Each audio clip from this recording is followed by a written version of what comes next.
Uno de ellos, sin duda, es lo vinculado a la vivienda, al mercado inmobiliario, activo real. Uno de los temas que preocupan mucho a la ciudadanía es la situación de los precios que estamos viendo en el mercado español. ¿Cómo lo estáis viendo? ¿Veis que se puede calentar todo esto mucho más? A tu pregunta, Héctor, el precio seguirá subiendo y no vemos marcha atrás posible por cómo está la coyuntura económica y por el interés que tiene la gente de comprar o alquilar propiedades que van constantemente al alza. Y recordemos el año pasado, que fue un año con los peores tipos de interés de los últimos tiempos, la vivienda no dejó de venderse. Es decir, que no puede hacer más que subir. Por añadirle un poco más de leña y alguna información, como comentaba ahora Ricardo con el Euribor, ¿no? Que está cayendo, y de hecho en agosto mayor caída en la última década, ¿no? Ya se ha situado en el 3,1 y algo, ¿no? Esto podría añadir un poco más de dinamismo al mercado. Lo que yo estoy viendo es que se estaba enrareciendo el mercado. Hay soluciones, pero el problema es que el legislador no sabe ni conoce, ni se apoya en el mundo inmobiliario para legislar. Cuando hay oferta, bajan los precios. El alquiler, como dice Germán, es imposible en Barcelona pagar un alquiler de 1.700 euros. ¿Quién vive? ¿Quién tiene cabeza para vivir así pagando 1.500, 1.700, 1.200 euros de alquiler? Que es donde se nos va el sueldo. Trabajamos para alquilar, eso es para tirarse por un balcón. Soy de todo, y todo en mi caso son bastante dinero en inmuebles, por una sencilla razón, porque no veo riesgo en invertir. Para mí, con lo que conozco, no veo riesgo para invertir en inmuebles. Hay algo que me llama la atención, y es que nadie cree que vaya a caer. Y eso ocurría también en el año 2007 o por allí. Sí, la situación actual de los precios que van a ir escalando durante el próximo año, y lo que estamos diciendo, que la oferta está bajo tensión y la demanda sigue estable. Si vosotros, que sois expertos en mercado inmobiliario, veis que haya posibilidades de que se repita un 2008 en la vivienda. Digamos, estos 4 videopodcasts que vamos a grabar con diferentes invitados, charlas, debates interesantes vinculados al mundo de la economía, de las finanzas, y para establecer cómo formar la cartera perfecta, que mucha gente se lo plantea, pues qué activos hay que asignar. Uno de ellos, sin duda, es lo vinculado a la vivienda, al mercado inmobiliario, activo real, con cómo está la inflación. Pero claro, la vivienda también arrastra otra serie de preguntas, ¿no? ¿Es insostenible como lo que estamos viendo con los precios? ¿Es una locura? ¿Hay oportunidades de inversión pese a la situación? ¿Va a haber una guerra hipotecaria? ¿Qué pasa con los alquileres? ¿Qué pasa en general con los inmuebles? Porque se está moviendo todo de manera muy intensa y a la gente de a pie pues le interesa este tipo de cuestiones. Y para abordar este primer capítulo que tenemos en el día de hoy, el primero de los 4, y esperemos que sean 4 más, dejádmelo en comentarios si os gusta, y no olvidéis dejaros vuestro like si os gusta este tipo de contenido, y también suscribiros al canal si no lo conocíais. Pero para ello, como decía, cuento con 4 expertos dentro del sector de la vivienda, y que seguro que vamos a tener un debate, una charla muy emocionante, muy interesante para todos vosotros. Así que saluda a Ricardo Gulias, que es director de RN, a Germán Jover, que tiene el canal Vivir de Rentas, ¿no? Y lleva viviendo de esto durante mucho tiempo y conoce de cerca muy bien el mercado inmobiliario. Bienvenido también. Y Pau Antó, que es inversor inmobiliario ya conocido, archiconocido, y ya también ha pasado por este canal alguna vez. Así que bienvenidos los 3 y espero que disfrutemos hablando de vivienda y inmobiliario. Muchas gracias, seguro que sí. Exactamente. Un placer estar por aquí. Pues empezamos, si queréis, al lío directamente, que es uno de los temas que preocupan mucho a la ciudadanía, es la situación de los precios que estamos viendo en el mercado español. Y a esto me refiero que desde los últimos años, en términos nominales, hemos alcanzado incluso en máximos históricos de compraventa, quizá no en términos reales por el efecto de la inflación, pero sí en términos, perdón, al revés, en términos reales sí que lo hemos alcanzado, pero en términos nominales todavía no. Pero ¿cómo lo estáis viendo? ¿Veis que se puede calentar todo esto mucho más? Además, Banco Central Europeo, igual ahí se calienta más la oferta hipotecaria, que de esto también sabéis vosotros mucho. ¿Cómo lo veis? Si quieres que te arrancas, Ricardo, que estás ahí arriba a la izquierda, y luego el resto seguís y ya vamos debatiendo un poco de esto. ¿Cómo ves la situación de cara a lo que queda de año y el año que viene? Pues la situación está alcista porque no hay vivienda. Cuando no hay peras, las peras suben de precio, no hay vivienda ni se le espera. Además, las políticas que ha hecho el gobierno van todas en contra de la vivienda. El tema del alquiler, sabemos que no hay alquiler, que no se motiva el alquiler, eso hace que quien no pueda alquilar tiene que comprar. Las inmobiliarias que trabajan con nosotros dicen que por cada vivienda que ponen en la venta hay un casting de más de 90 personas. O sea, en alquiler hay un casting de más de 90 personas. Pues imaginaos, 89 se quedan sin vivienda. Si no pueden alquilar, que es imposible alquilar, pues tienen que ir a comprar. Eso hace calentar los precios. Tú también has dicho, bajada de tipos de interés. Hoy hay tipos, con el Euribor al 3,50 de julio, había tipos hipotecarios TIN por debajo del 2,50. Son tipos excelentes. Y recordemos el año pasado, que fue un año con los peores tipos de interés de los últimos tiempos, la vivienda no dejó de venderse. Por otro lado, el 50% de las viviendas se compran al contado, es decir, que las hipotecas también van por otro lado. Es decir, que no puede hacer más que subir. Pero sí que estamos viendo viendo que aún hay precios, es decir, que las coronas de las grandes ciudades, Barcelona, Madrid, Valencia, Sevilla, van a ser incomprables como son las grandes ciudades europeas. En breve ya nadie podrá comprar, pero sí que es cierto que no hay esa burbuja del 2008 porque en la periferia de las ciudades aún hay viviendas asequibles, a precios altos, pero asequibles, pero aún pagables.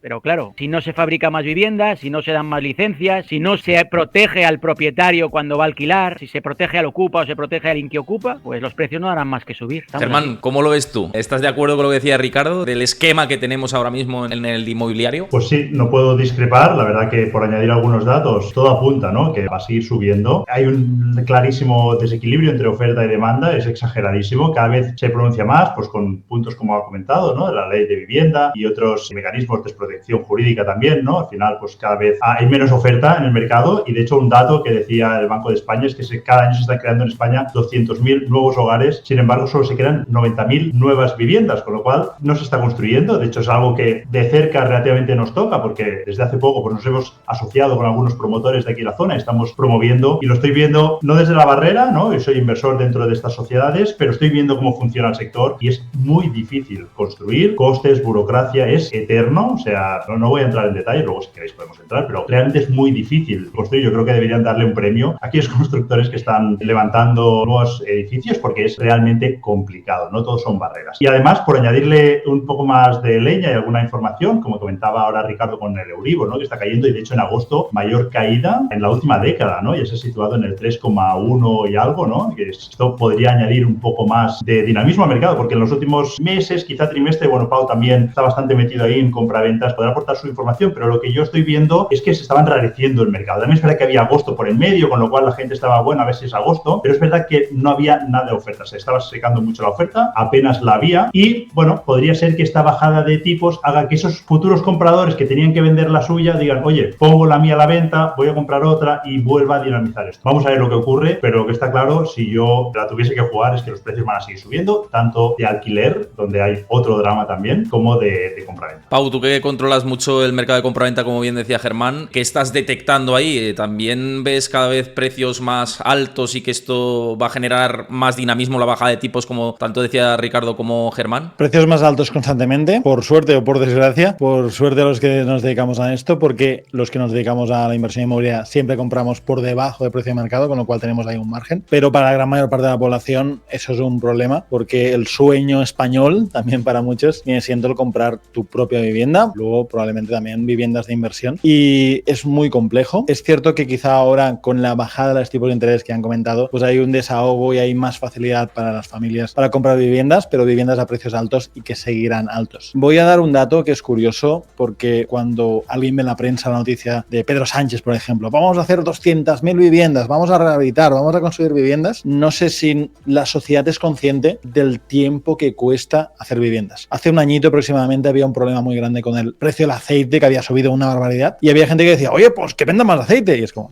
no, es que para producir más aceite hay que plantar más olivos y de media, para empezar a dar frutos tardan 3 años. Pues en la vivienda ocurre un poco lo mismo. De entre que compras un terreno, pides la licencia al ayuntamiento, que esto lo hemos hecho como inversores y puede ser un calvario de tiempos hasta que te lo conceden, empiezas la obra, la ejecutas, la terminas, los permisos de final de obra y demás, pueden tardar perfectamente año y medio, si va todo súper bien, generalmente 2 años o 3 años, ¿no? Con lo cual es como producir ese aceite que hace falta en la estantería de los supermercados a un precio bajo, es complejo. Si encima, como también comentaba Ricardo, se dieran más facilidades para esas personas para poder tener unas licencias más rápidas, para poder construir de manera más ágil y demás, sería fantástico. Y si encima se pudiera ayudar un poquito al promotor, no digo ya con ayudas públicas, aunque podría ser como hay fondos ENISA para otros sectores tipo startups y demás, para poder financiar ciertas partes de la obra y demás, pues todo esto ayudaría, ¿no? Nos sentimos muy solos los inversores inmobiliarios, vemos que es un negocio muy rentable la inversión inmobiliaria a pesar de toda la burocracia y de toda la legalidad, pero a tu pregunta, Héctor, el precio seguirá subiendo y no vemos marcha atrás posible por cómo está la coyuntura económica y por el interés que tiene la gente de comprar o alquilar propiedades que van constantemente al alza. Mira, para que la gente lo pueda entender con lo que estás diciendo, que me parece súper interesante, y además que los tres estáis alineados en esto, y ya me parece un dato importante, es decir, 3 expertos de inmobiliario ven claramente que el precio va a seguir subiendo con lo que tenemos. Si ahora mismo, tanto el gobierno como promotoras, como si se agiliza todo, se decidiera aumentar la oferta, esto no se vería efectos hasta dentro de 1 año y medio o 3 años en los precios. Eso es lo que estamos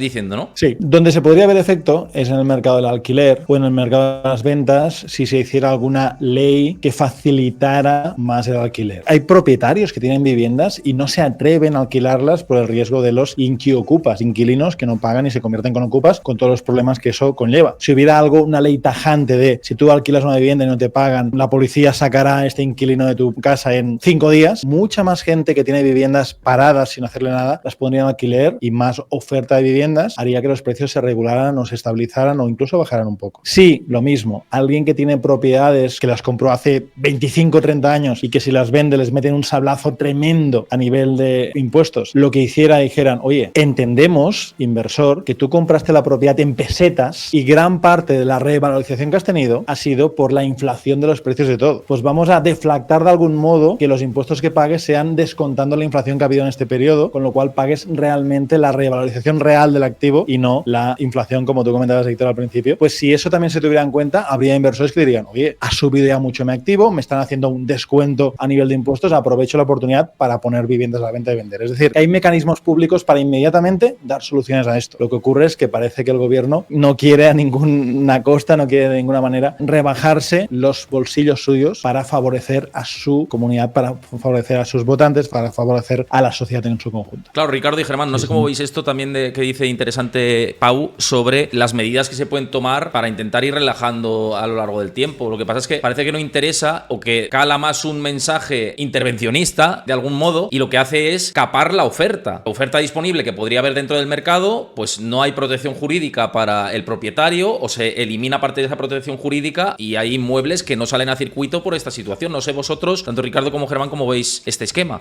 Sin duda, a ver, yo creo que me gusta analizar las cosas en general, esto también, ¿no? En cuanto a intereses, ¿no? Y vemos, si analizamos los intereses que pueden tener los políticos, nos toca ser un poco pesimistas, en el sentido de que su interés es cortoplacista, es a 4 años, y las medidas que van a tomar van a ser más pensando en qué va a ocurrir en esos 4 años o cuando termine, ¿no?, ese mandato, si van a volver a salir reelegidos o no. Más allá, que sería lo que nos podría interesar como sociedad, pues quizás no tiene tanta importancia para ellos, ¿no? Entonces, si analizamos desde este prisma cómo van a ir tomando las medidas, entendemos también las medidas que han ido tomando, ¿no? Al final, ellos entienden que dan un golpe aquí en la mesa en un sentido, ¿no? Ahora toca pues la vivienda, y por el otro lado ponen la mano y recogen unos votos, ¿no? Entonces, estamos viendo, lo han hecho muchas veces, aunque seamos parte de la situación, ¿no? Porque al final somos inversores inmobiliarios, a mí me gusta ser autocrítico también, ¿no? Intentar mirarlo con perspectiva, y creo que cualquier persona, pues con un poco de sentido común, ve que esas medidas no van a dinamizar el mercado, sino todo lo contrario,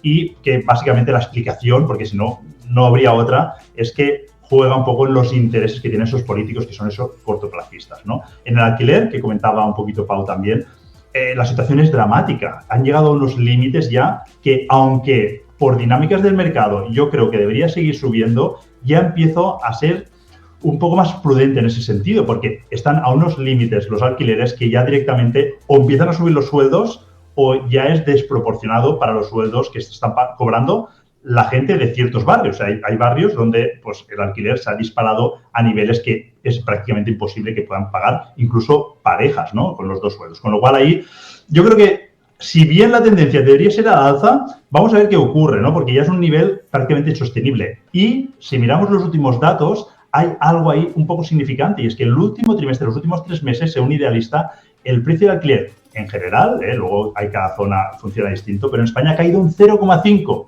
No es mucho, no es nada, y más si lo comparamos con todo el último año, que es un 10% de incremento, es prácticamente insignificante, pero vamos a ver qué ocurre, ¿no? Ya no es ese incremento constante y fuerte que estábamos viendo. Lo que había leído de Idealista, ahora te dejo de Ricardo, pero un poco al hilo de lo que estás comentando, el otro día leía yo también de Idealista, y que lo comentaba también a través de mi canal, es que incluso el alquiler de habitaciones había subido a Barcelona a 550 euros promedio y en Madrid a 500 euros. Es decir, que se ha disparado todo porque el mercado de compraventa está completamente seco. Y si el mercado de alquiler tampoco tiene oferta, pues al final, pues comparto piso. Y la edad de emancipación era 30 y pico años. Creo que dices, es una locura. Ya no son estudiantes que están estudiando la carrera universitaria y comparten piso, sino que ya tenemos gente de 35, de 40 años que tiene que compartir piso, porque no hay oferta, porque está la situación como está, ¿no? Con lo cual me parece interesante. No sé, Ricardo, añadir de esto que decía Germán y la pregunta que hacía y este otro melón, ¿no? De cómo está distorsionado tanto el mercado que obliga a gente supuestamente que tendría que estar ya independizada a compartir piso, ¿no? Hoy en día sale más a cuenta comprar que alquilar. Pero antes había dudas. La movilidad, hoy no. Hoy es que mejor es un 50% menos la cuota de la hipoteca que del alquiler. Incluso con todos los gastos que conlleva. Porque no hay acceso. Ese es el primero. No hay acceso. Soluciones, claro que las hay. Hay soluciones, pero el problema es que el legislador no sabe ni conoce, ni se apoya en el mundo inmobiliario para legislar. Hay cantidad de locales vacíos, por desgracia, en España, que no se van a volver a llenar. No sé si a mí me da pena a veces un negocio que digo, este señor que vende ropa, pobrecito, el sacrificio que hace, ¿cuánta ropa debe vender? Pues esos locales se pueden convertir en viviendas de protección oficial. Y protección oficial para toda la vida, no protección oficial para dentro de 30 años. No, la protección oficial tendría que ser para toda la vida. Eso es protección oficial siempre, no se va a poder desproteger. ¿Vale? Eso es una solución. Hay cantidad de oficinas vacías. Hagamos la protección oficial. Que no se pueda, no especular, no estamos hablando de especular, porque especular, se pueda ganar dinero, que el inversor pueda ganar dinero, pero que tenga un precio legal máximo. Porque cuando hay oferta, bajan los precios. El alquiler, como dice Germán, es imposible en Barcelona pagar un alquiler de 1.700 euros. ¿Quién vive? ¿Quién tiene cabeza para vivir así, pagando 1.500, 1.700, 1.200 euros de alquiler? Que es donde se nos va el sueldo. Trabajamos para alquilar. Eso es para tirarse por un balcón. Pero el gobierno lo ve y no hace nada. Y hay soluciones. La principal es la protección jurídica, ¿eh? Ahí bajarían los precios. Porque nosotros que nos dedicamos a este sector conocemos gente que alquila la vivienda y que no ha subido el alquiler en 10 o 15 años a su inquilino. Lo conocemos, no es aquello. No todo el mundo vamos con el IPC al año. Hay gente que, oye, no, tranquilo, venga, te ayudo, tal. Pero claro, cuando me ponen a mí las normas, no, yo voy al tope. Porque como me fastidien, tengo que ir al límite. Es decir, es el gobierno el que tiene la solución, tiene la llave, pero aquí, bueno, ya sabemos, es populista total, populista en todos los sentidos, en la vivienda, en los ricos, en los Lamborghinis. Ese es el problema. El problema que tenemos es un gobierno que no sabe ni conoce ni le preocupa a sus votantes y a los que no son sus votantes. Que recordad que el gobierno tendría que gobernar para todos, para los que les votan y para los que no le votan, hacer los votantes. Pero aquí el gobierno va por un lado y la sociedad por otro. Porque importante, que si la sociedad no fuera por otro estaríamos arruinados. Aquí nos da igual, aquí la gente se esfuerza, lucha, le importa un pito los coldos, los tejemanejes de un gobierno, de otro, de un partido. Aquí vamos a trabajar cada mes, a pagar nuestra hipoteca, nuestro alquiler. Si no saldríamos a la calle. Es decir, hay soluciones, pero no se ponen en marcha. Pero hay soluciones inmediatas, inmediatas, construir a 3 años, pero en alquiler inmediato, en 2 o 3 meses solucionado el tema. De hecho, cuando hablamos de inmuebles, se tiende mucho a ver la macro, es decir, la estadística dice que en España los sueldos, o en España los alquileres, o en España la vivienda ha subido, ha bajado, pero lo que hay que mirar muy bien para entender tu situación es mirar la micro, qué pasa en mi barrio, qué pasa en mi zona, ¿no? Porque lo decía Ricardo al principio, no es lo mismo en las Coronas que en el centro de la ciudad. Y, por ejemplo, yo lanzo aquí una idea que mucha gente de mi sector no apoya cuando digo esta idea, pero a ver qué os parece a vosotros, que es si queremos que los locales vacíos se conviertan en viviendas, que me parece bien para dar esa oferta de viviendas, ¿por qué no limitamos que las viviendas no se puedan convertir en oficinas? Porque tú te vas al centro de una gran ciudad, a la calle Serrano, Madrid, y aquí no vive nadie, o casi nadie. Son oficinas, despachos de abogados, gestorías, servicios, y están quitando de un núcleo de viviendas dentro de la ciudad muy importante. Yo cuando vivía en Barcelona tenía mi oficina en la Plaza Francesc Macià, una plaza preciosa, y tenía ahí la oficina. De todo el edificio, éramos todo oficinas. Era un edificio de viviendas, pero éramos todo oficinas, menos 2 abuelitas que tenían 2 pisos de renta antigua que pagaban una miseria. ¿Por qué? Porque una empresa paga más. Y ese también es un efecto de expulsión en ese sentido. ¿Por qué no hay edificios de oficinas corporativos y los espacios de viviendas son realmente viviendas y por oferta y demanda bajan los precios y la gente podrá vivir dentro de las ciudades en lugar de hacer 45 minutos en tren cada día para ir a trabajar y 45 de vuelta con atascos, que me parece una locura. ¿Qué os parece esta propuesta que dice Pau, Germán? ya que ibas a hablar. Pau, tengo muy buena relación y coincidimos en casi todo, pero aquí voy a esquipar un poco. Aunque entiendo la medida, pero yo creo que Pau coincidirá en esto. Sí, me gusta, no había pensado esta idea, me parece buena idea. Yo no soy tan fan de limitar, o de prohibir, no he usado esta palabra, ¿no? Comentaba de limitar la conversión de viviendas en oficinas, sino que incentivaría de alguna forma que se hagan esas oficinas en zonas donde no haya tanta necesidad de vivienda, ¿no? No sé, poner facilidades para que esas oficinas se vayan para allí. Lo digo porque al final, si entramos en ese de limitar, ¿no? También lo mismo ocurre con esos pisos turísticos que han expulsado, ¿no? En muchos barrios, lo hemos vivido en Barcelona, y que es debatible, ¿no?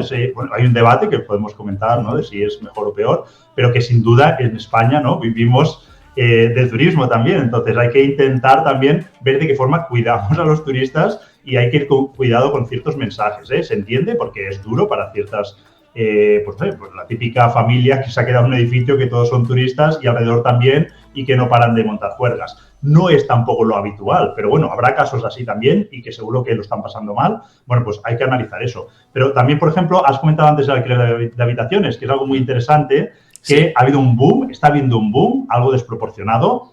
Ojo, tampoco hace falta irse tan lejos. Yo recuerdo cuando me fui, no hace tantos años, con 30 años a Barcelona a vivir, gracias a poderme ir a una habitación, yo pude hacer un cambio de trabajo y prosperar y llegar hasta donde estaba ahora. O sea, quiero decir que no estaba tan lejos, aunque sí que es verdad que ahora los precios, tanto en el alquiler tradicional como en de habitaciones, se han disparado y ya la habitación vale lo mismo que antes valía un piso. Pero lo que te quiero decir aquí es que hay zonas donde ese boom se ha ido de las manos y el mercado se empieza a regular. Y este fin de semana, comentábamos antes de empezar, Pau y yo estábamos en un evento con muchos más inversores y se hablaba de zonas concretas donde la gente está desinvirtiendo porque hay tal oferta de habitación que ya no les sale cuenta y los que quedan están compitiendo en precio.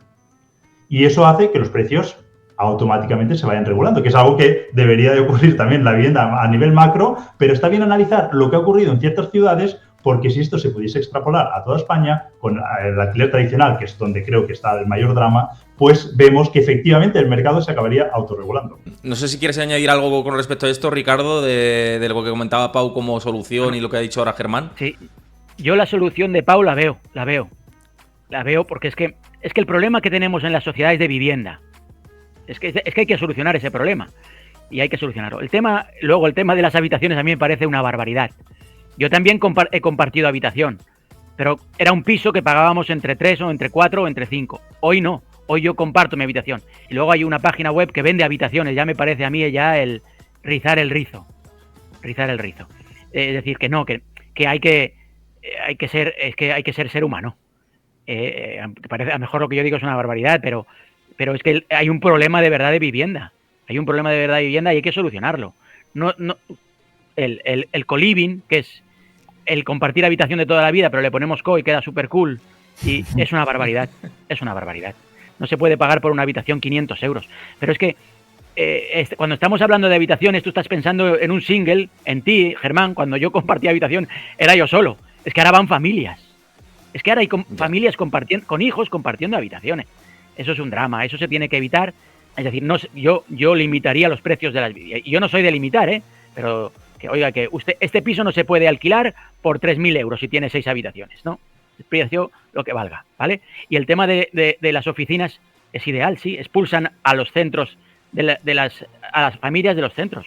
Sería ideal, edificios de oficinas y edificios de viviendas. Es que hay un problema de vivienda, es que lo hay, es que existe y hay que solucionarlo.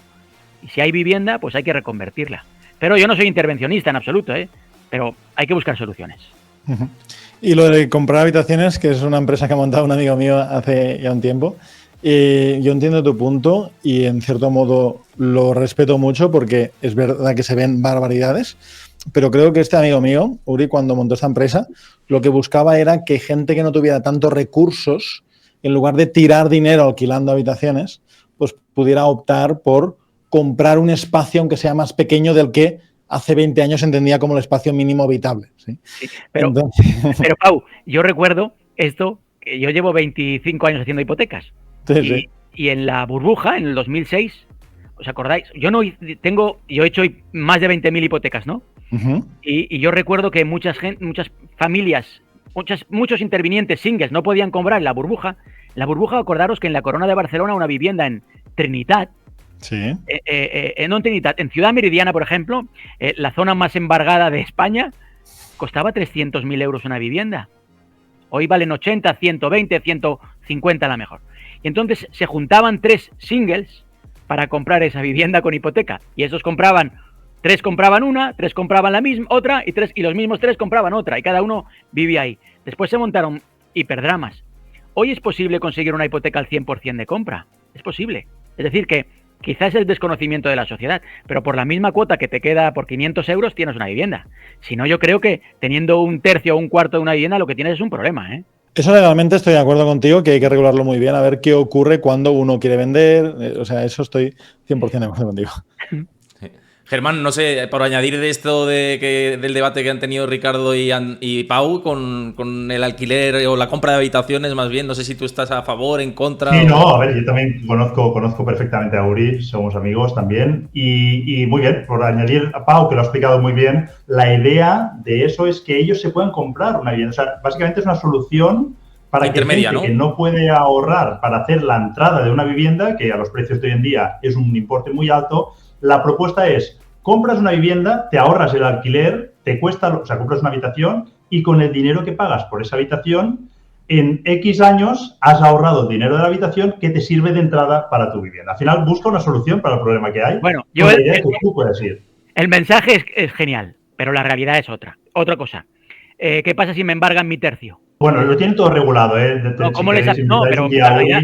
Lo tienen todo súper estudiado y tienen todas estas objeciones, se han tirado meses y meses debatiéndolo con sus abogados. Si lo embargan. Pero más allá de eso, quien tiene dinero para comprar una vivienda tiene la entrada. Hay hipotecas al 100% de compra, ¿eh? Es que las hay, existen. El problema es que ahora no hay que rezarle al ICO para tener una hipoteca al 100% de compra. Es decir, si yo tengo una aportación 30 o 40.000 euros que me cuesta una vivienda, seguramente con esos 30 o 40 puedo comprar. Bueno, ahora con el nuevo aval, ¿no? Del 20%. Bueno, eso ya lo veremos.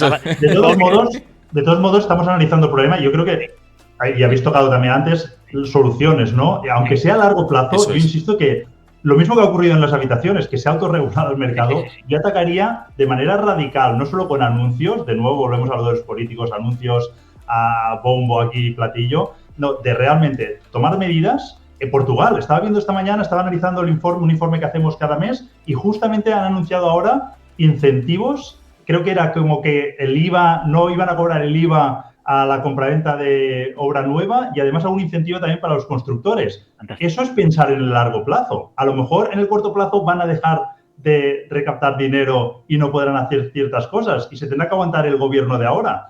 Pero a largo plazo están intentando por lo menos solucionar el problema. Que ojo, que es un problema que no es de España, que es de prácticamente todos los países y creo, quizá con alguna salvedad, nadie ha encontrado ninguna solución eficiente al 100%, me refiero, y seguramente el que tenga una salvedad es porque tiene alguna peculiaridad de ese país. De hecho, ojo, yo tengo un libro por aquí que habla de la limitación de los precios de los alquileres y nos remontamos hace ya 200 años. O sea, que es un problema que siempre ha estado ahí, que no por eso hay que negarlo ni hay que no tomar cartas en el asunto, pero que es un problema que es de muy difícil solución. Sí, que tenemos ejemplos en el pasado, lo que dices tú, Germán, tenemos ejemplos en el pasado que nos ilustran el camino que ha llevado todo esto, ¿no? Y es cierto que hacer experimentos con cosas que no han funcionado, como yo digo muchas veces, dices, cuidado, porque lo hemos intentado, se intentó la regulación, ¿no? Que hablábamos de precios antes, se intentó en Berlín, no funcionó, se ha intentado en muchas grandes ciudades, en Barcelona desde que se limitó, no es que hayan bajado, o sea, es que ha sido todo lo contrario, ¿no? Quitas oferta el precio de alquiler en Barcelona es la ciudad más cara por metro cuadrado de España, pero de compraventa no, pero de alquiler sí. Efectivamente, con lo cual ya te indica que una regulación masiva en el alquiler, pues tiene sus complicaciones y sus grandes aristas, ¿no? Pese a los mensajes que, claro, alguien que no entienda cómo funciona el mercado inmobiliario, le dices, es que esto está carísimo, y te dicen, pues hay que poner un tope, porque no puedes subir más, y tienes que explicarle, no, es que si se le pone un tope, cae la oferta, se limita la oferta, si se limita la oferta, al final, el tope que se pone también es un tope que no es muy bajo, y hay maneras también de quebrar ese tope, hay más economía sumergida que emerge, es que hay una serie de factores que hay que tener en cuenta y que eso pues daña mucho a los precios y hacen que sea cada vez más insostenible, que es lo que ha pasado en Barcelona. Pero entrando a otro punto me interesaba también, y los tres que seguís mucho el mercado inmobiliario, y como bien sabéis, bueno, este podcast está patrocinado por la plataforma.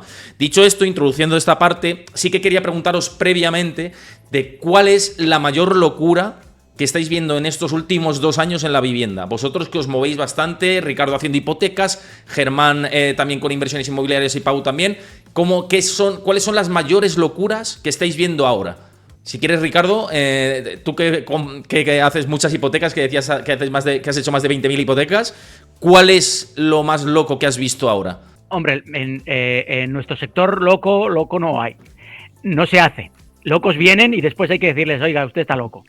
Es decir, hay muchas personas que están en el paro, que quieren comprar, gente sin ahorros, sin nada, que quiere financiar el piso, los gastos, como antaño, pero esas locuras hoy en día, gracias a Dios, pues ya la banca dice, no, la banca ha puesto muchos filtros y nosotros decimos, oiga, usted no puede comprar en este momento. Esas serían las mayores locuras, pero que no se dan en mi sector, en el sector hipotecario. Por otro lado, locuras, pues, cómo ha subido la vivienda en la zona de Málaga, ¿no? Aquello es una locura, o el centro de Madrid, o la parte de la Vila Olímpica de Barcelona, eso es una locura. Pero eso hay quien puede pagarlo y como tiene dinero lo paga, siendo una locura. Claro, a eso me refería también, ¿no? Estás constituyendo hipotecas y dices, joder, estoy viendo una vivienda de una habitación que me cuesta en no sé qué barrio, algo disparatado, ¿no? Que seguro que has visto muchas de estas, ¿no? Bueno, la realidad es que la vivienda no está tan cara. Es decir, siempre hay que ser realista. Yo no me puedo comprar un piso en Paseo de Gracia. A lo mejor mi primera vivienda tiene que estar en Nou Barris. Es decir, en Nou Barris, quien quiera comprar en Nou Barris, la vivienda está asequible, quien pueda pagarla, quien pueda pagar en Paseo de Gracia, pues la vivienda estará asequible a su sueldo. Es decir, no nos tenemos que volver locos. Mi primera vivienda tiene que ser algo que yo pueda pagar. Y reina la sensatez. En la mayoría de los casos reina la sensatez. Claro, siempre hay expectativas. Me encantaría, ¿no?, que tuviera terraza. Pero reina la sensatez en la compra, ¿eh? Uh-huh. Y no está tan descabellada. Bueno, la realidad es que si no vas a un 30, un 35, como máximo un 40% de endeudamiento, no tienes hipoteca. Por lo que a la gente hay que bajarla a la realidad y la gente se adapta, ¿eh? No hacen locuras, la gente no hace locuras como en 2006, 2007, que, como hemos hablado, que compraban 3 o 4 titulares para que el endeudamiento subiera y después iba a pagar uno de los 4. Es decir, hoy no hay locuras. La banca tiene sensatez y el cliente acaba siendo sensato. Vosotros, Germán, algo así disparatado que hayas visto, o estás con Ricardo en que más o menos hay más sensatez, o hay algún disparate por ahí. A ver, te comentaré alguna cosa así un poco más loca, entre comillas, que puedo haber visto, pero en general estoy muy, muy de acuerdo con Ricardo. Yo en aquella época, en 2006, por aquella época, estaba trabajando en una entidad financiera, haciendo hipotecas, y estaba empezando mi carrera y recuerdo de situaciones de que me venían las inmobiliarias con la financiera y me explicaban unas historias. Yo lo de 3 personas comprar 3 pisos en paralelo y tal, no lo he vivido, pero he vivido cosas más raras, que hasta el perro firmaba en operaciones, que era como muy raro. Esta gente, ¿por qué firma en la operación? O sea, cosas muy raras. Así fueron mis inicios y creo que hoy en día ha cambiado totalmente. En aquella época, una máxima de la parte inversora era la hipoteca me la cubre el alquiler, ¿no? Hoy en día yo creo que nadie del sector inmobiliario está usando esta frase. En aquel momento todo el mundo la decía, ¿no? Hoy en día se hacen inversiones de manera mucho más prudentes, con más cabeza, con más formación, muchísima más formación. Hay mucho más contenido hoy en día que antes no lo había.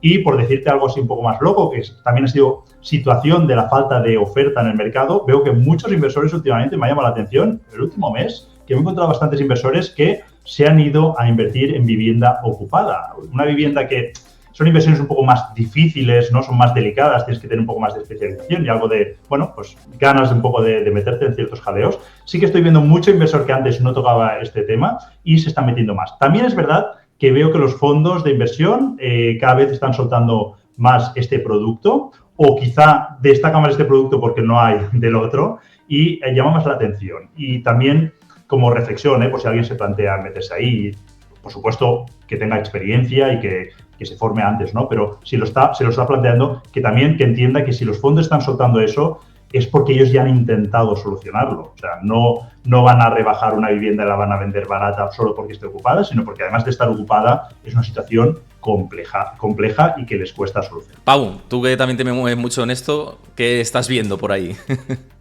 Yo, para empezar, a mí el término locura, a pesar de ser economista y de ser un tío muy estructurado, me gusta. De hecho, tú que tienes mi teléfono, Héctor, lo sabes, ¿no? En mi WhatsApp tengo una frase que dice algo así como: los locos abren los caminos que más tarde recorren los sabios. Es una frase de Carlos Dossi. Y creo que tenemos, los que queremos avanzar en la vida, que cometer un punto de locura. Yo invertí en mi carrera profesional en más de 800 viviendas, con inversores, título personal y demás, y he visto que hemos ido migrando lo que hemos ido haciendo. Hace años, cuando yo empecé en 2012 a invertir, lo de alquilar por habitaciones era algo impensable. Ahora es mainstream, todo el mundo está pensando en alquilar por habitaciones. Hace años yo no me planteaba construir chalets de lujo para venderlos. Ahora estamos construyendo 12 chalets de lujo en Sitges. También porque nos hemos dado cuenta que es la franja de la población que sufre menos. Y cuando vimos subidas de los tipos de interés, que ahora ya vean de bajada, pues dijimos, ¿cuál es ese público que va a sufrir menos y podremos vender estas viviendas? Nosotros hemos vendido centenares de viviendas entre 150 y 180.000 euros, pero así, centenares de viviendas que hemos comprado más baratas, las hemos reformado y las hemos vendido. Algunas de ellas, o muchas de ellas, ocupadas. Ahora hemos salido más de esto porque la ocupación, a pesar de que se puede hacer, pues te requiere una gestión, y como estoy de acuerdo con lo que decía Germán, porque hablo con muchos fondos de inversión, con algunas SOCIMIs que tienen muchos activos, y están viendo que la facilidad que había antes por hacer ciertas gestiones no es la que hay ahora. Ahora mismo te enfrentas a temas políticos, te enfrentas a temas de legislación que no puedes actuar de la misma manera. Así que creo que un inversor tiene que adelantarse un poco a su tiempo para ver hacia dónde va el mercado. Yo ahora mismo seguimos comprando, reformando y vendiendo viviendas, y por supuesto comprando y alquilando viviendas a largo plazo y también por habitaciones con nuestra empresa, pero la parte de la promoción, que nos pareció una locura, y lo es porque el trabajo es grande, pues se nos ha abierto como una posibilidad de poder invertir cantidades altas de dinero. Y para mí lo más loco que hemos hecho, no son a título personal últimamente, es levantar de cero casas, porque siempre habíamos comprado cosas, las habíamos puesto bonitas, las habíamos vendido o alquilado, y levantar casas me parece todavía una locura, pero de momento está funcionando relativamente bien. Digo relativamente bien porque cuando construyes una casa hay dos incógnitas: ¿cuándo va a terminarse? Y por cuánto te va a costar, por cuánto se va a terminar.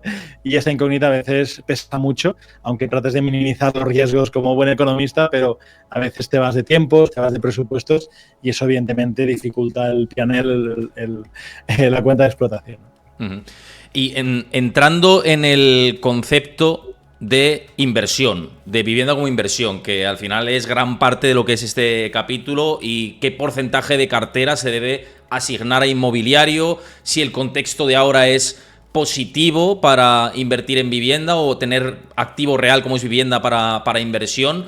Hay diferentes modalidades de invertir en vivienda, pero viendo el contexto que hablábamos de los precios, que pueden seguir subiendo y que esto pues se puede jugar desde el punto de vista de la inversión, viendo lo que puede venir también a partir de los próximos años, sobre todo en torno a los próximos 12, 24 meses, se sigue alargando el ciclo y se sigue hablando de que podemos ir a una recesión económica derivada de esta subida abrupta de los tipos de interés y la situación macro, y esto a lo mejor puede hacer que se corte algo la demanda de vivienda y que un poquito caigan los precios, no a niveles de 2007-2008, ¿no? Pero se habla de esta posibilidad. ¿Cómo veis todo este contexto para invertir y qué porcentaje daríais a invertir para vivienda? Si quieres, Ricardo, empiezas tú de vivienda como inversión. Si lo ves interesante, viendo todo el contexto que estábamos diciendo y porcentaje de cartera. Yo sé que tú tienes también inversión inmobiliaria a título personal. ¿Cómo lo ves ahora mismo toda la situación? Hombre, yo la inversión inmobiliaria ahora mismo, hombre, sin volverse loco, yo creo que hay que tener inversión inmobiliaria. ¿Por qué? Porque es un bien que siempre tiene valor, incluso en la época de crisis. En el 2008, tenía un valor, el X valor, pero había valor. Podías hacerlo líquido, ¿vale? es una renta, esperemos que esa renta no se incremente en el futuro, no sea exponencial, porque si no la gente no va a poder pagarla, pero es una renta que te permite vivir. Es decir, puedes vivir de la rentabilidad del alquiler. Si eres inversionista en vivienda, puedes vivir de ello. Si te ajustas tus gastos, puedes vivir tranquilamente. Hay otras inversiones que las veis a largo plazo, pero la rentabilidad mensual, la liquidez mensual, solo la vas a obtener de un inmueble. O sea que yo creo que hay que tener en la cartera, si se puede, que aquí estamos hablando, que la gente, oye, dirá, sí, claro, si no tengo ni la mía, voy a tener 2 para alquilar. Pero si se puede, hay que tenerla en el portfolio de inversión, hay que tenerla. Y a futuro yo creo que pues va a ser una liquidez que vas a tener. Ya veremos si bajan los precios, si suben, pero hay que tenerla, yo creo que hay que tenerla. Germán. Bueno, aquí voy a rescatar al amigo Warren Buffett, ¿no? De que decía que solo inviertas en aquello que conoces. Entonces yo desde la humildad me aplico ese cuento, ¿no? Yo de manera natural invierto prácticamente todo en inmobiliario porque es lo que conozco, porque creo en él también, por supuesto. Entiendo lo que es diversificar. Yo en su momento estudié, me saqué el título de analista financiero, me explicaron perfectamente cómo calcular una cartera bien diversificada. No termino de creer en ello, a menos que, recuerdo lo que digo de Warren Buffett, entiendas de todos los activos en los que estás invirtiendo. En ese caso, oye, seguramente una cartera bien diversificada y jugando incluso con los ciclos, pues pueda tener mucho sentido. En mi caso, desde la humildad, yo, aunque he trabajado en el sector financiero, en los mercados bursátiles, llegué a la conclusión de que es un sector en el que es muy difícil poder prever lo que va a ocurrir y, por lo tanto, desde la humildad me limito a invertir en algo que aparentemente para mí resultaba aburrido, pero que luego una vez me he metido y me he hecho experto, no me ha parecido tan aburrido, por lo menos a mí, y además me parece muy rentable. Yo creo que a largo plazo la vivienda envejece muy bien, y no digo envejece en el sentido que la mayoría de la gente va a pensar, sino envejece la parte financiera. La vivienda se revaloriza al calor de la inflación. Ojo, si miramos, ya sabemos, hechos históricos que no garantizan rentabilidades futuras, ¿no? Pero si miramos el histórico, por encima incluso de la inflación, se ha revalorizado.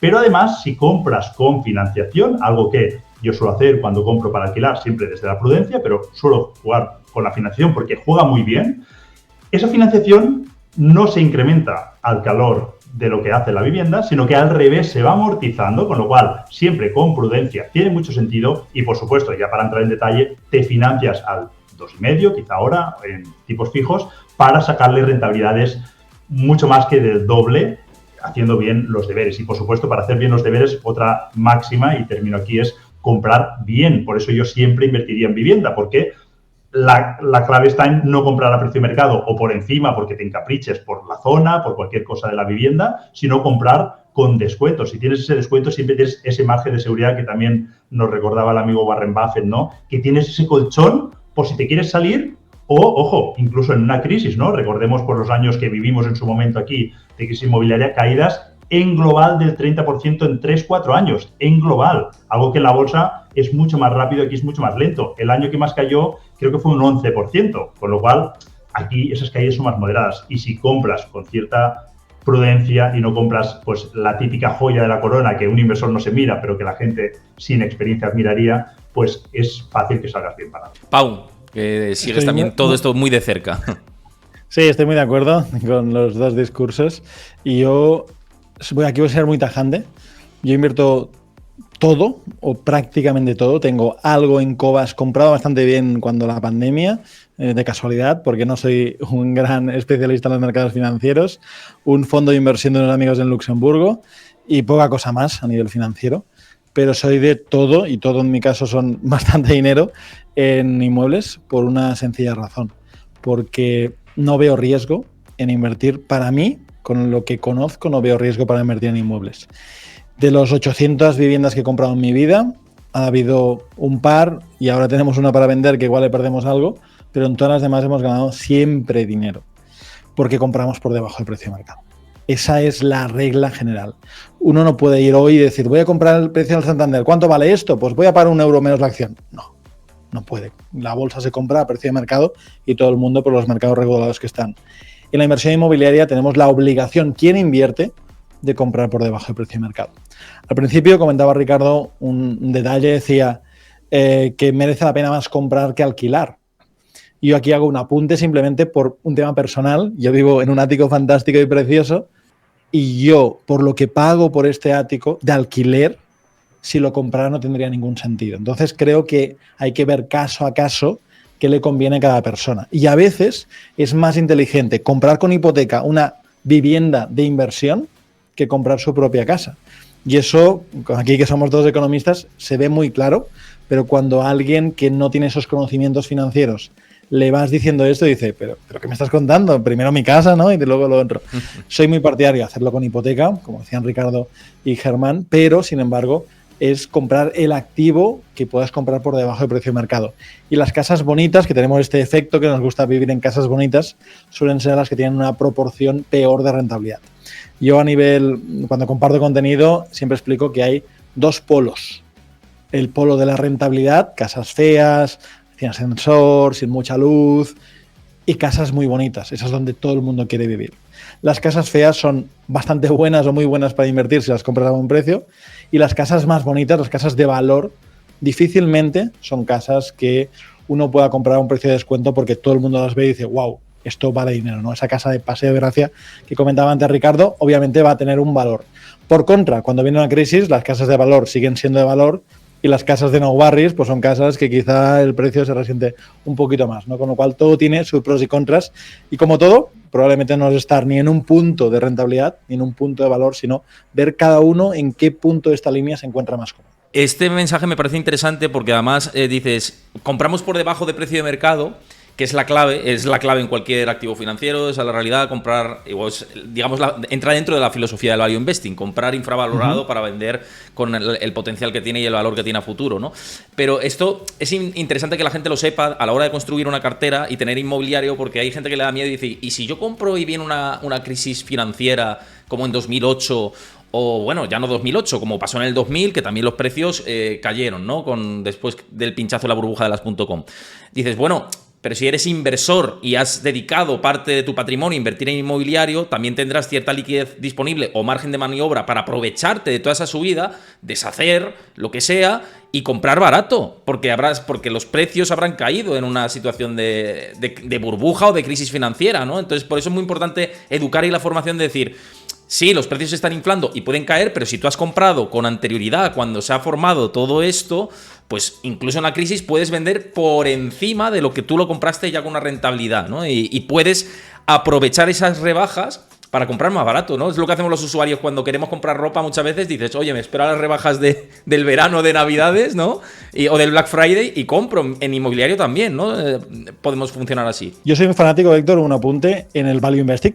Soy fanático de la filosofía y creo que cuando estás tentado por las modas compras todo un poco más caro y no tiene mucho sentido en términos económicos, pero el Value Investing, que es comprar algo que vale menos. La diferencia de comprar una acción por el value investing y comprar un inmueble por debajo del precio de mercado es que si yo compro una acción porque considero que vale más de lo que cotiza hoy, aunque yo considere que vale más, hoy la podré vender al precio que la he comprado. Si yo compro un inmueble a un precio que es por debajo realmente de lo que vale, yo lo podré vender hoy por encima de lo que vale.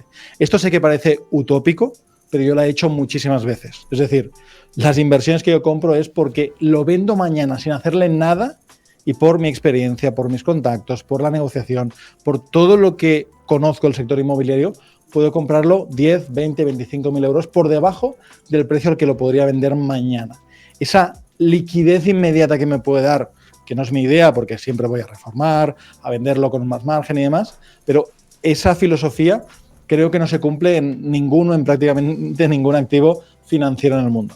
Y además que, perdonad que hago acoto un poquito y ya os dejo paso tanto a Germán como a Ricardo, que al igual que la bolsa, tú puedes comprar y tienes el riesgo de que esa acción mañana valga cero porque tenga falsedad contable o vete tú a saber, mil cuestiones, y puede ser que se vaya a cero. Un inmueble, a no ser que te caiga un meteorito en el terreno y destruya el terreno, siempre va a valer algo porque el terreno ya per se vale algo.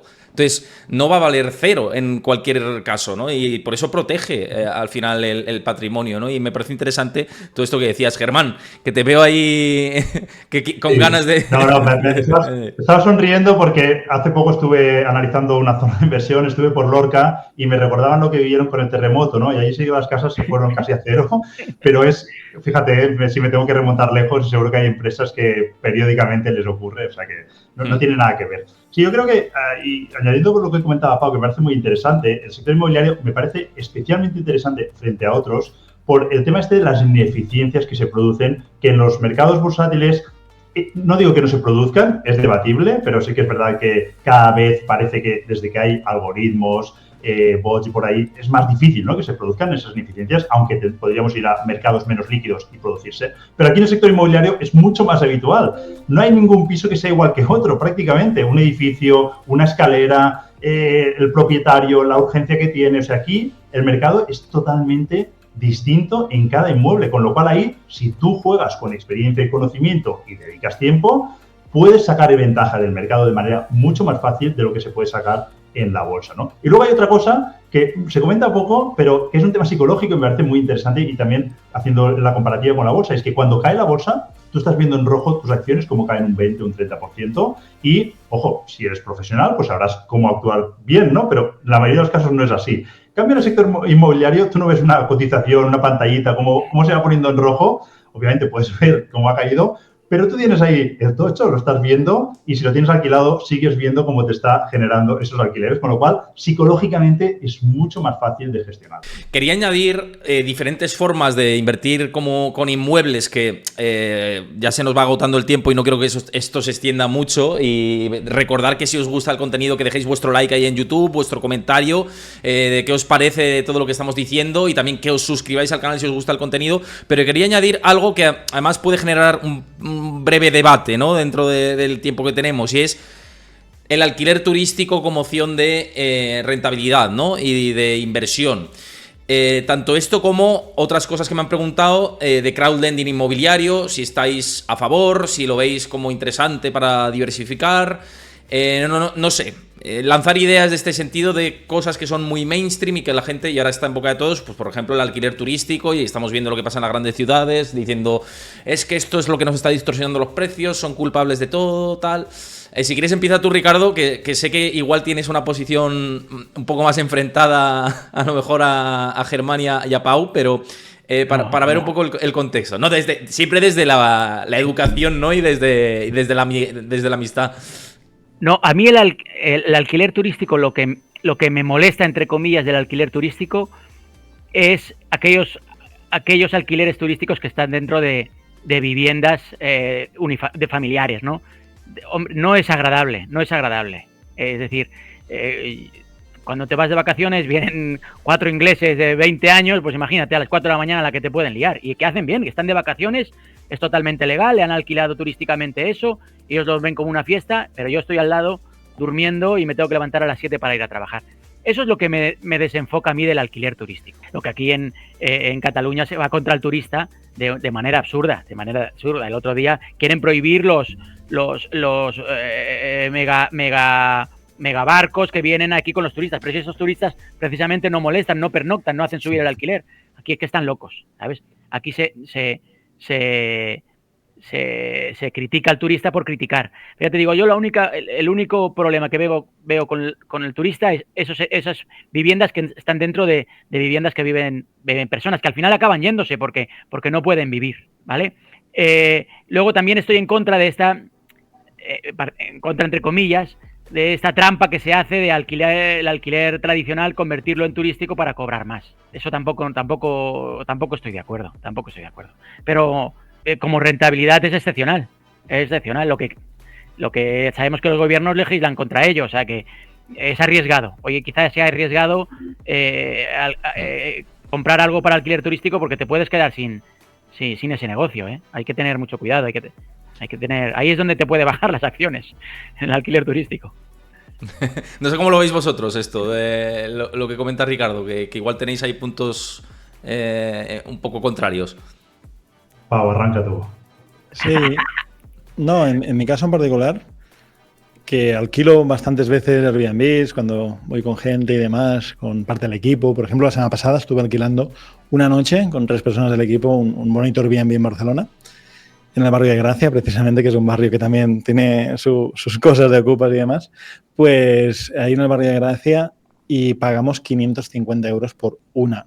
Obviamente, cuando hay un propietario que ve esto, le entran ganas de hacer ese modelo de negocio, ¿no? Y dices, oye, yo estoy alquilándolo por 1.500 euros mi piso y ya me parece un muy buen precio, pero es que solo con que lo alquile 3 noches saca de lo mismo alquilándolo a 550 y lo más probable es que por la ubicación muy buena, muy cerquita de Grande Gracia y demás de Barcelona, pues que esto se alquilara 20 noches al mes, que son 10.000 eurazos cada mes por una vivienda de 3 habitaciones, pero bonita, con un patio. Sí, pero que no deja de ser una vivienda.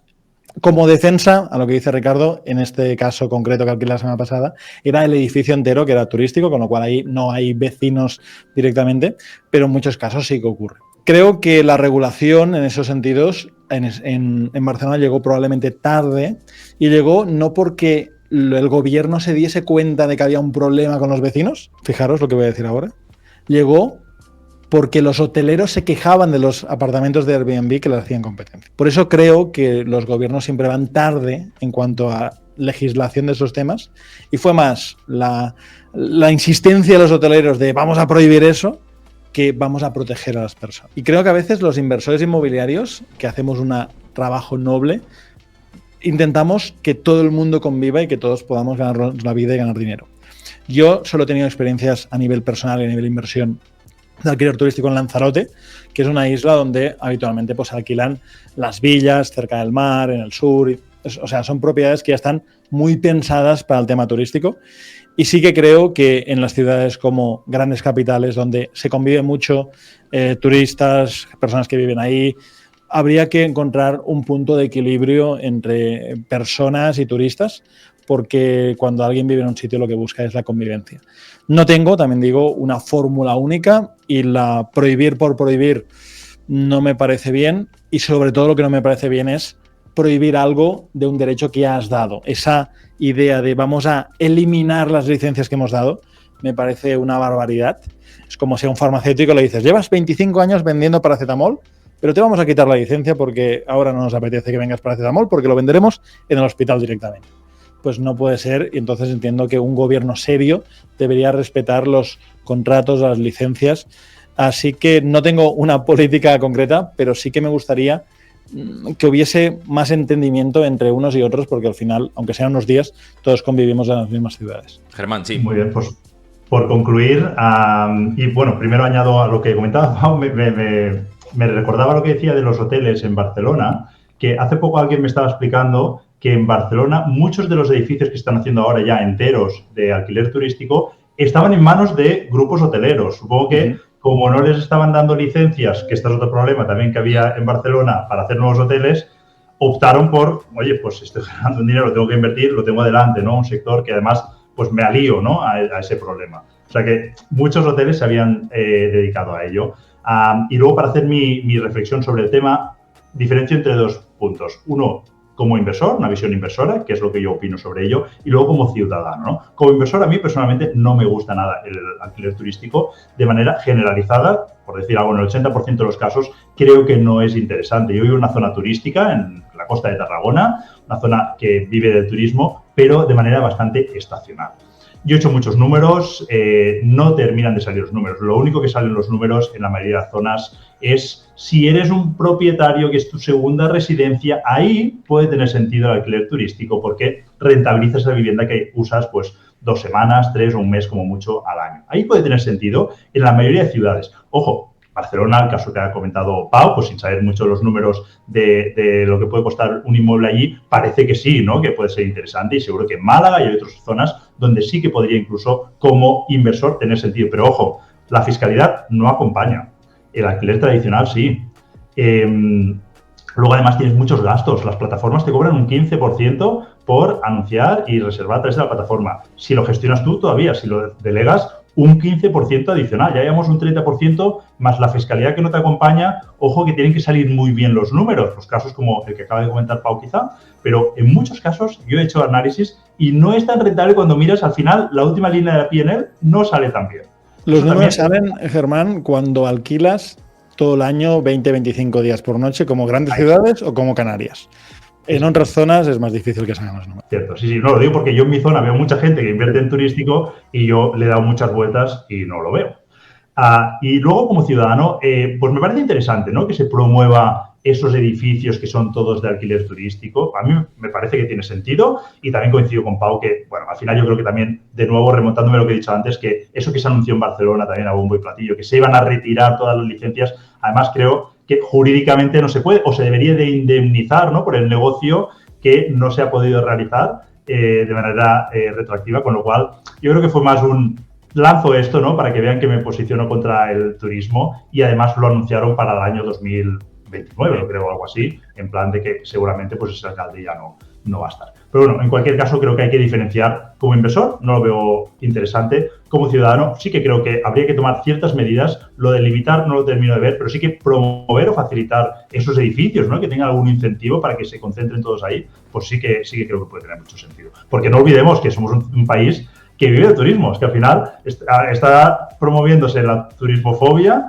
en un país que vivimos de ello. O sea, es que al final es absurdo. O sea, tenemos que intentar convivir con ello, ¿no?, de manera un poco más ordenada, pero convivir con ello. Simplemente os quiero añadir una última cuestión que sé que hemos abordado en parte antes, pero es de la audiencia, ¿no?, que siempre voy a abrir la pregunta de la audiencia y aprovecho para deciroslo, que me lo dejáis en comentarios para el siguiente capítulo, que el siguiente capítulo va a ser de inversiones en bolsa y van a venir aquí gestores importantes y que se mueven en el mundo de los mercados. Hoy hemos hablado de vivienda, luego hablaremos en el siguiente capítulo, en el capítulo 2 de mercados, así que dejad qué pregunta queréis. Y en este caso, aunque lo hemos tocado antes, en parte os han dado pinceladas, es en relación con si la situación actual de los precios que van a ir escalando durante el próximo año y lo que estamos diciendo que la oferta está bajo tensión y la demanda sigue estable, si vosotros, que sois expertos en mercado inmobiliario, veis que haya posibilidades de que se repita un 2008 en la vivienda.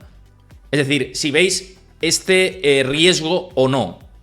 Si quieres empieza tú, Ricardo, como es la pregunta que me ha hecho la gente, pues para que des tu opinión, y luego Germán y Pau, y cerramos con esto el capítulo, que yo creo que así ponemos un colofón alto. Sí. Bueno, sin tener la bola de cristal, son, ya lo he comentado antes, son etapas diferentes. En el año 2005, 2006, 2007... los bancos estaban por financiar y financiar y financiar, estaban muy mal gobernados, sobre todo que se hace mucho hincapié que los bancos devuelvan el dinero que les dieron. Pues ningún banco. Lo que quebraron fueron cajas y cajas gobernadas por políticos que no tenían ni idea y que se hacían préstamos entre ellos para financiar sus barbaridades. Es decir, es otra banca, ¿vale? En aquella época se financiaba, tú, Germán, lo sabrás, el piso, los gastos y el viaje a Punta Cana, que estaba de moda, y en algún caso el Cayenne. ¿Vale? Hoy, al 80 de tasación, lo que diera. ¿Os acordáis? Que era una barbaridad también. Un cheque al portador de 100.000 euros, que se cobraba en efectivo. Unas cosas bárbaras. Eso no existe hoy. Hoy la banca es mucho más prudente, normalmente da el 80 de tasación, pero limitado con el 100% de compra.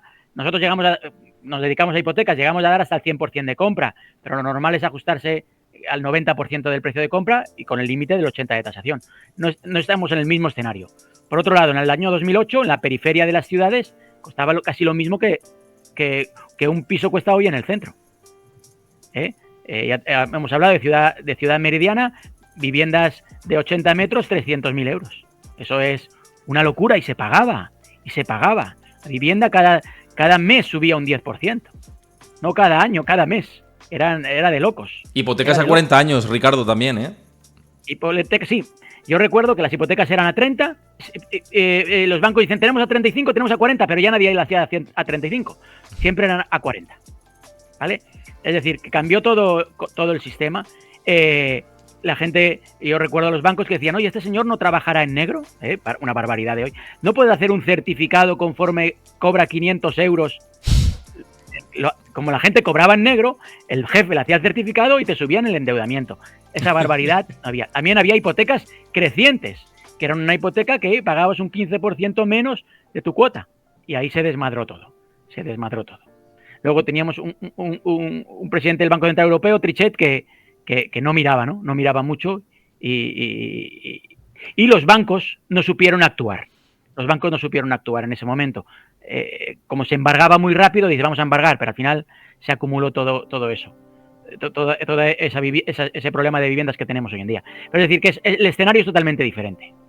Pero la vivienda no va a dejar de subir, importante. La vivienda no va a dejar de subir.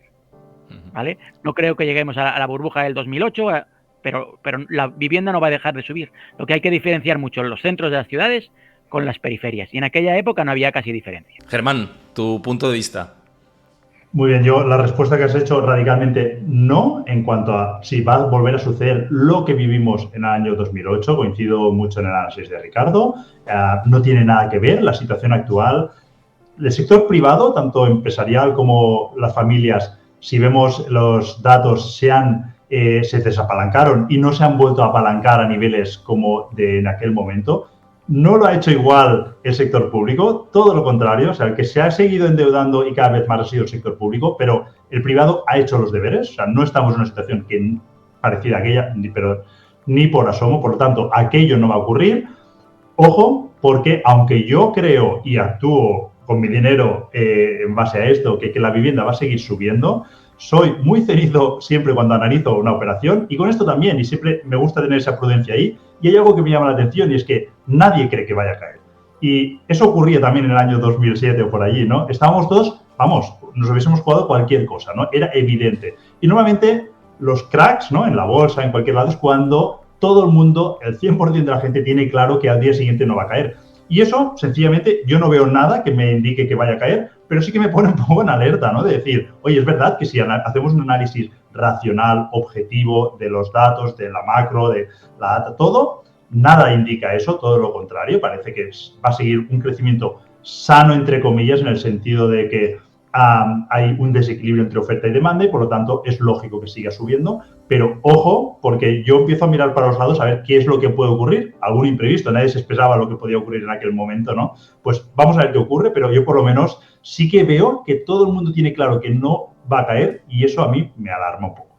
Pero, como digo, aunque me alarme, yo sigo en la pista de baile porque la música que suena es la que está sonando y mi dinero, que eso es lo importante, ¿no?, va a seguir invirtiéndose en base a esto. O sea, yo voy a seguir invirtiendo como que va a seguir subiendo, pero con esa prudencia de a ver qué puede ocurrir. Y si cae ya jugarás con otra música, ¿no? Y ya está. O sea, cambiamos la música y importante, sí. Antes de que hable Pau, también hay que tener en cuenta que en el año 2006, 2007, 2008 las hipotecas eran variables. El descalabro fue bestial. Hoy la mayoría, cada mes, casi el 50% de las operaciones se hacen a tipo fijo y las que se hacen a tipo variable no son a tipo variable, son a tipo mixto. Y cambiar de hipoteca hoy es mucho más barato que hace muchos años. Sí. Es decir, hay el refugio de la hipoteca fija, de la hipoteca mixta, que aquel batacazo de la subida del 2,5 al 6,50 que se produjo con Trichet en el año 2008, pues hoy ya está más protegida. Y la gente que tenemos hipoteca variable, porque yo la tengo, ya es de muchos años. Entonces, una subida no me descalabra, en la mayoría de casos. Pau, para cerrar el capítulo con tu punto de vista.